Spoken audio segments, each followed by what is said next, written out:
Durante 800 años, esta moneda de oro fue la más confiable y estable del planeta. Era el dólar de la Edad Media, el estándar por el cual toda la riqueza era medida. Reyes, mercaderes y bárbaros confiaban en ella más que en cualquier ejército. Entonces, sus propios emperadores la transformaron en veneno. Esta es la historia de cómo el último legado de Roma no fue destruido por invasores, sino por la corrupción de su propia moneda. Imagina una ciudad donde el oro fluye como agua. Constantinopla, en su apogeo, era la metrópoli más rica y magnífica del mundo conocido. Mientras Europa occidental se hundía en la oscuridad tras la caída de Roma, los bizantinos preservaban la llama de la civilización. Sus murallas parecían inexpugnables, sus iglesias resplandecían con mosaicos dorados, y su puerto rebosaba de sedas persas, especias indias y marfil africano. Eran los orgullosos herederos de Roma, y lo sabían. Pero su verdadero poder no residía en sus murallas, ni en sus legiones. Residía en una pequeña moneda de oro llamada solidus, conocida en todo el mundo como el besante. Aquí está el detalle que cambia todo. Esta moneda mantuvo su pureza de casi 24 quilates durante 8 siglos consecutivos. 8 siglos. Ninguna moneda en la historia humana ha logrado tal proeza de estabilidad. Desde Londres hasta Bagdad, desde las estepas rusas hasta las rutas de la seda china, el besante era aceptado sin cuestionamiento. Era más que dinero, era una promesa inquebrantable. ¿Por qué importaba tanto esta consistencia? Porque en un mundo sin bancos centrales, ni sistemas de crédito modernos, la confianza era la única moneda que realmente importaba. Un comerciante veneciano podía partir en un viaje de 2 años, sabiendo que el oro bizantino que llevaba valdría exactamente lo mismo al regresar. Esta certeza era el lubricante invisible que mantenía girando las ruedas del comercio mundial. Pero entonces llegó el siglo XI, y con él, una tormenta perfecta de desastres. Los bizantinos enfrentaban enemigos en todos los frentes. Los turcos selyúcidas avanzaban desde el este como una marea imparable, los normandos atacaban sus posesiones en Italia, y los búlgaros presionaban desde el norte. Peor aún, el imperio se desangraba en guerras civiles constantes, donde generales ambiciosos marchaban sobre Constantinopla con ejércitos enteros. Y aquí está el problema que pocos entienden. El ejército bizantino no era como las legiones romanas de antaño, no era un ejército de ciudadanos leales, era un ejército de mercenarios profesionales. La legendaria Guardia Varangiana, compuesta por vikingos y guerreros anglosajones, era la élite militar del imperio, pero su lealtad tenía un precio muy específico: oro puro, y mucho. Imagina ser el emperador Constantino IX en el año 1042. Tus arcas están vacías. Los persas acaban de saquear tus provincias orientales. Un general rebelde marcha hacia la capital con 20.000 hombres. Y tus mercenarios varegos te miran fijamente, esperando su paga mensual en besantes de oro puro. ¿Qué haces cuando simplemente no hay suficiente oro? Haces lo impensable. Empiezas a mezclar el oro con cobre y plata, solo un poco al principio, tan poco que casi nadie lo nota. Reduces el contenido de oro del 95% al 90%, luego al 80%. Tus asesores te aseguran que nadie se dará cuenta. Después de todo, la moneda sigue brillando, sigue luciendo dorada. Pagas a tus mercenarios, evitas la rebelión, y el imperio sobrevive otro día. Problema resuelto, ¿verdad?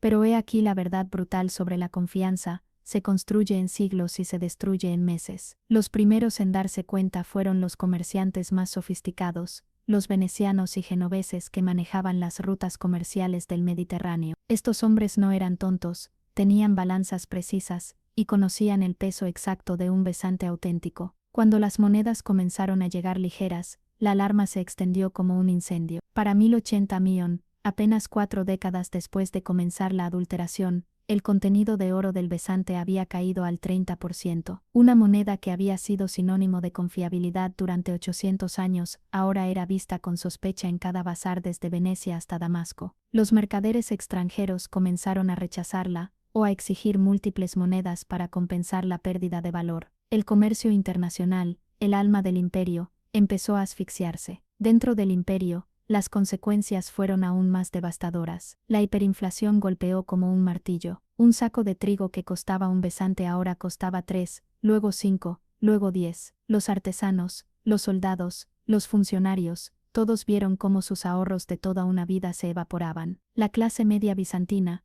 el pilar de su estabilidad social, fue aniquilada económicamente en una generación. Y los mercenarios, esos guerreros profesionales, cuya lealtad se compraba con oro, ¿Qué hicieron cuando descubrieron que se les pagaba con monedas adulteradas? Algunos desertaron, otros se amotinaron. Los más pragmáticos, simplemente comenzaron a negociar con los enemigos del imperio, vendiendo su experiencia militar al mejor postor. La fuerza que había protegido a Bizancio durante siglos, se desintegró porque el contrato fundamental, el pago en oro genuino, había sido violado. Agosto de 1071.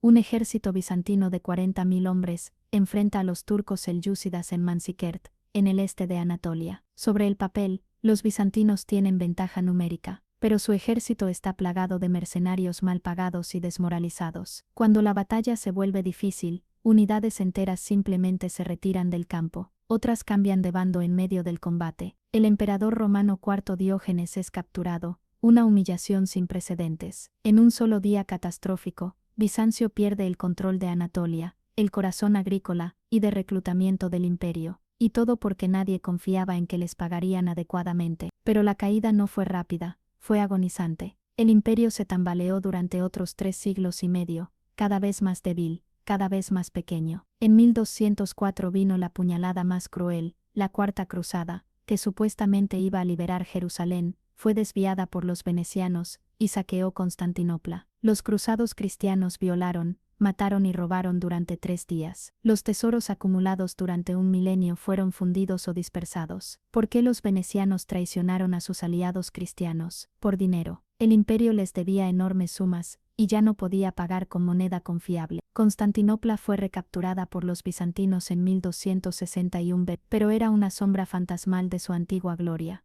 El imperio se había reducido a poco más que la ciudad capital y algunos territorios dispersos. No tenía los recursos para acuñar monedas de oro en absoluto. El besante, esa moneda que una vez rigió el mundo, había dejado de existir. El 29 de mayo de 1453, B53, después de un asedio de 53 días, los cañones del sultán otomano Mehmed II finalmente abrieron una brecha en las murallas de Constantinopla. El último emperador bizantino, Constantino XI, B5 Motiosimo Turón, murió luchando en las murallas, su cuerpo nunca fue encontrado. 1000 años de historia romana terminaron esa mañana, pero la verdad es que el imperio había muerto realmente 4 siglos antes, en el momento en que sus gobernantes decidieron sacrificar su moneda por conveniencia política inmediata. Aquí está la lección que resuena a través de los siglos: ninguna fortaleza es lo suficientemente fuerte, ningún ejército lo suficientemente poderoso, ninguna civilización lo suficientemente avanzada para sobrevivir a la destrucción de su moneda. El besante bizantino no fue derrotado por ejércitos enemigos, fue asesinado por sus propios custodios, emperadores que creyeron que podían engañar a las leyes fundamentales de la economía y la confianza humana. Cambiaron estabilidad milenaria por soluciones a corto plazo, y el precio fue un imperio entero. La moneda que había sostenido una civilización durante 800 años, fue corrompida en décadas, y con ella cayó el último vestigio del mundo romano, porque al final, el dinero no es solo metal, es una promesa, y cuando rompes esa promesa, no destruyes solo tu moneda, destruyes todo lo que ella sostenía.